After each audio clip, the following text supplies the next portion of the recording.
3 weeks from now. Huh? When we come back from After spring break? the 20th. After spring break. The 20th. What day? The 20th. Oh. It was the 20th. Listen up, listen up, listen up. Yeah, it's the 20th. Yeah, it is the 20th. One of the things I forgot, and so it's, for anybody who's gonna be going to Chinese New Year, they have Lunar New Year is on the 19th. And we're off that day. We're off on the 19th. But we do have class on the 20th. Okay? We do have class on the 20th. And I was talking to my class yesterday. I said, okay, we're gonna have our exam, our first quiz on the 19th. And he said, yeah, but you said it's Lunar New Year, and I'd forgotten all about that. So I can't have those exams on the 19th like I had planned. But yours is gonna be given on the 20th. Okay? So yours will be on the 20th. And so I just wanna be sure. And how many questions will there be?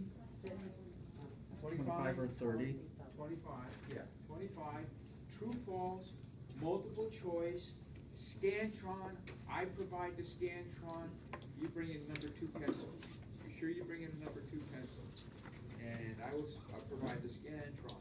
And the way it works, for those of you who may not have taken some matter, is for true, false questions, this way Scantron looks. It goes like this, A, B, C, D. And so for a true-false question on a Scantron, you either mark A for true or B for false. For a multiple-choice question, the multiple-choice questions have 4 possible answers.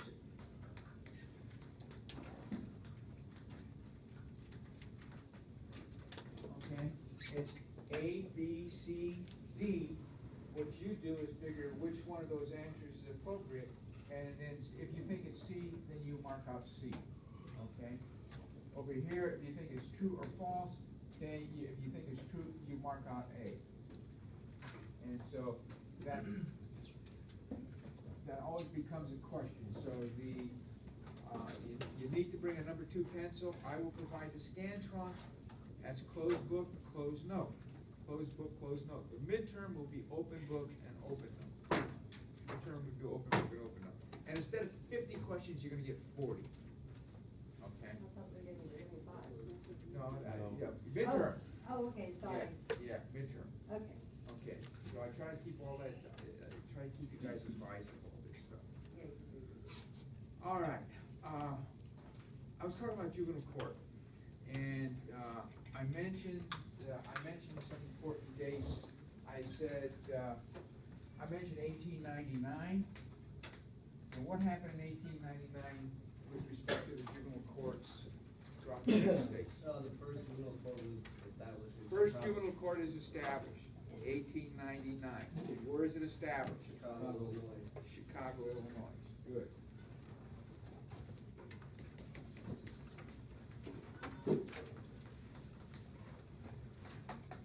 Chicago, Illinois. First juvenile court.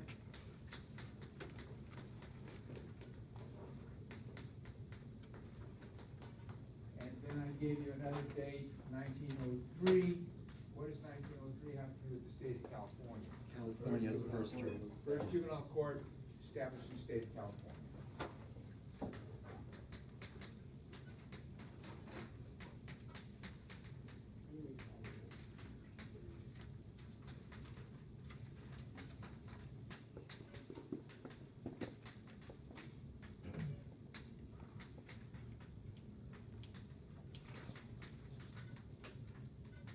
First juvenile court established by the state of California.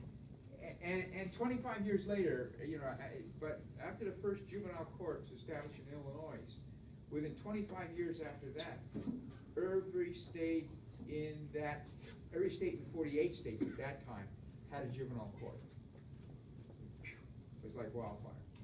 So within 25 years after the first juvenile court was established in Illinois, within 25 years, there's a juvenile court in every state in the union. Juvenile court in every state in the union. All right. when we talk about juvenile court, where do the roots of the American juvenile court, where are the roots of the American juvenile justice system? Said it already. Where? England. Yeah. Common law. Our roots, the roots, and this is important because you kind of have two distinct, there are differences in the establishment, but yet they're similar because the goal was, I'll write this up, what was the goal of the juvenile courts in England? What is it they wanted to do? To protect the children. Protect children. They wanted to protect children. That's what I said. It's protect children. And that's important. That's important. Protect children. That was the goal. And so you have, when we talk about juvenile court, where do we inherit it from? The United States inherits its juvenile court from English common law chancery court. You're going to see this word, chancery court. They have what they call a chancery court.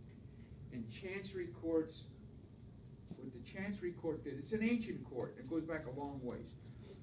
But in the 16th century, 17th century, chancery court, what happened is that chancery court, the authority of the king was realized in chancery court, because what the king could do in chancery court, and the responsibility the king had, was to destitute, to infants, to lunatics. They referred to them as lunatics.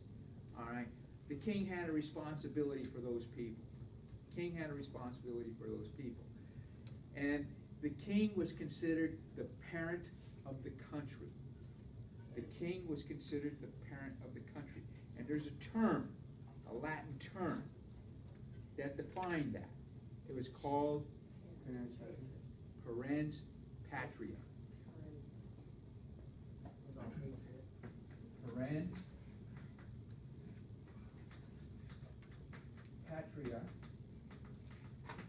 And simply what that means is father of the country. As the father of the country, the king had a duty and a responsibility to protect, and I'm quoting from back then, lunatics, the destitute, the abandoned, children. That was the responsibility. Had to do something to protect them. And then it began to extend to juvenile delinquency. You had authority to protect juveniles. And in that authority to protect juveniles, you have protection of children. There were things that were set up. There were things that were set up in England to protect juveniles. And what was set up to protect juveniles in England were workhouses.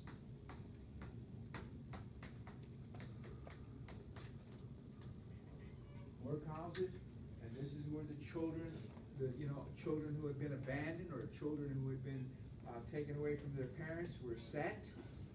They were sent to workhouses, and what they did in those workhouses was to perform manual labor.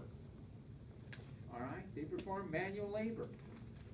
That was considered better than allowing them to be on the streets. Isn't that where craftsmen also, isn't that where craftsmen decided to take an apprentice? Then you had craftsmen. They had apprentice programs.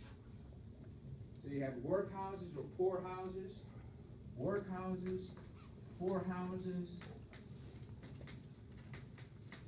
Apprenticeship programs were established.